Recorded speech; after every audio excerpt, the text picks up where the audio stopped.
My name is Katrina O'Sullivan, and I am Principal Investigator of the project called STEM Passport for Inclusion.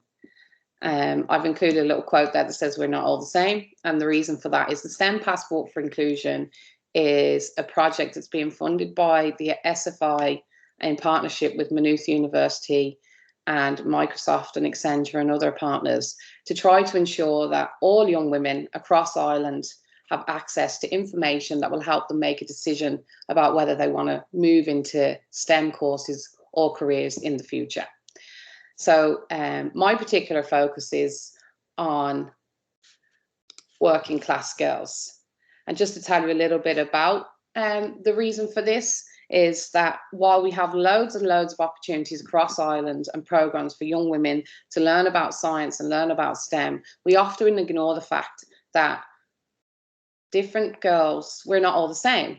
Young women, some young women who come from disadvantaged communities or educationally disadvantaged communities do not have the same level or access to cultural capital or social capital as other women. For example, I come from a working class community, or actually it's an underclass. And when I went to school, there was nobody I knew went to university. Nobody worked in any job but cleaning or babysitting or childminding. And so the idea of being able to progress into a job that was completely out of my reach, I'd never seen before, it was just never going to happen for me. And so this program is particularly focused on trying to provide young working class women with opportunities to understand that they can fit into STEM jobs, that they can progress to STEM courses, and that they are valuable. So our aim is to provide working class women with the opportunity to move out of low skilled, low paid and low potential jobs. And this will increase their social mobility, help with well-being, and also provide Ireland with a solution to a talent crisis. So first things first is just to understand why these young women don't necessarily choose STEM careers or courses. We know that there's three particular areas where there is a deficit in terms of what our education system offers these young women.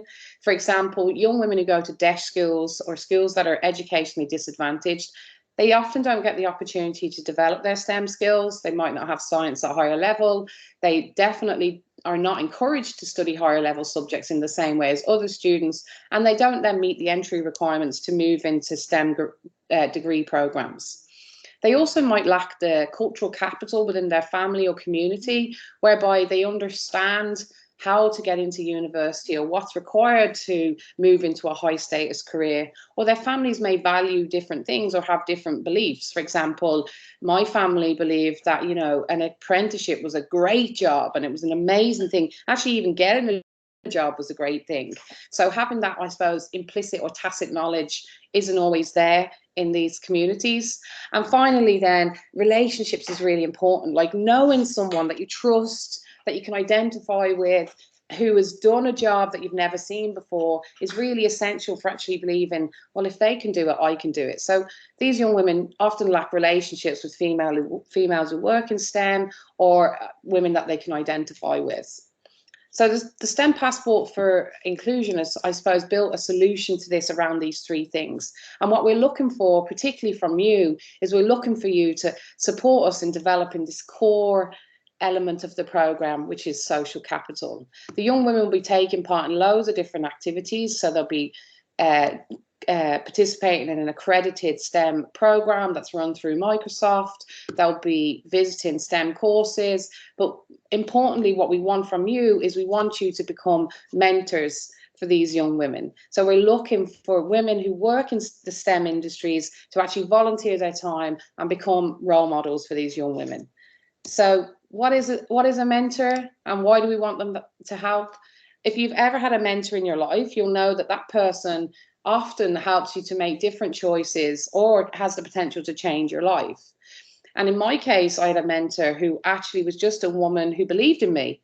It wasn't someone that was from the same background as me, but she just told me that I was good enough on a regular basis. And it was really pivotal in me thinking, well, maybe I can go to university. Maybe I can survive Trinity College. Maybe I can become an academic.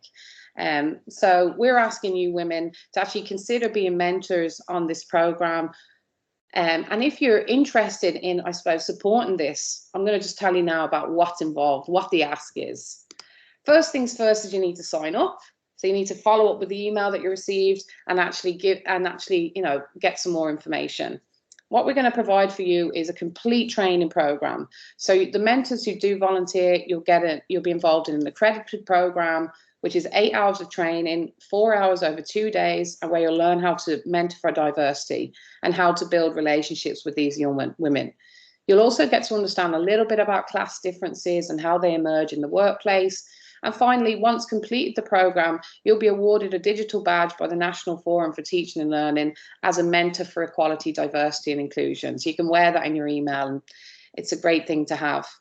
The mentors, once you've passed the training and you got through it, you'll be paired with another mentor, and then 6 students will be allocated to you. You'll be asked to participate in 4 remote mentoring sessions. Because of COVID, mentoring is all remote. You'll be given remote content and allowed activities to support the mentoring program. What we're also asking is, we're asking if mentors might record some videos of themselves or their stories, or provide some content for a digital platform that we're creating that the girls can tap into in between mentoring sessions. And finally, you'll be given lots of support. We will guide you all the way through. We ask you to attend a 1-hour meeting after each mentoring session to provide feedback, and we will give you a full mentor pack so you know exactly what you're doing in every mentoring session. But we're with you the whole way through this process. So just to give you an idea about what it looks like, first step is sign up through your work contacts. Second step is attend the training. So it's going to be in September, the 6th and the 10th. We have in the diary provisionally for this, 4 hours on each day.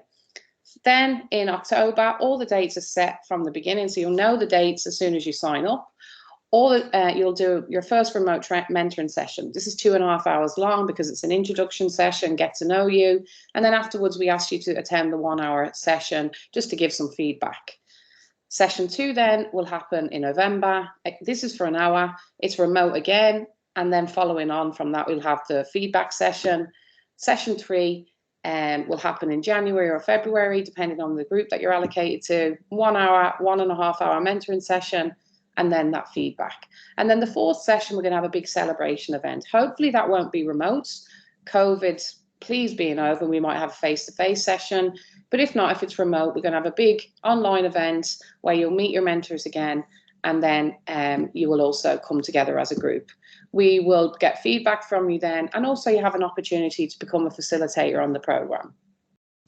Finally, just some important points. You don't need to be a scientist or a science major or a science graduate to actually do this. You just need to be a woman who works in the STEM industry. That could be in administration, it could be in sales, it doesn't matter. We just want you to be willing to share your experience with these girls and be able to give your time. You don't need to be working class. All you need is to be open and willing. That's all. You just need to care. You do need to commit though. If there's any chance you can't make the sessions, or you're a little bit flaky at times, which some of us are, that's okay, then please don't sign up. We don't want you to let the girls down. We don't want this to be a negative experience. Obviously, there's reasons why people won't be able to attend, but we're looking for people who are completely committed to this project. And finally, we're here to support you throughout. You're not just going to be dropped in it. Myself and Declan, who works on this project, will be with you the whole way. Hopefully, this has given you a real taste of what's to come. Working with these young women is actually a privilege, and I've been a mentor myself for a number of years in deaf schools, and it's actually you learn so much about yourself, the things you do know and the things you don't know, and if you're just willing to, I suppose, open up to the process, it can be really life-changing for both the girls and for yourself. So I really look forward to hopefully working with you. If you have any questions, there's my email address, and please contact me or look up the details on the website. Thanks for your time.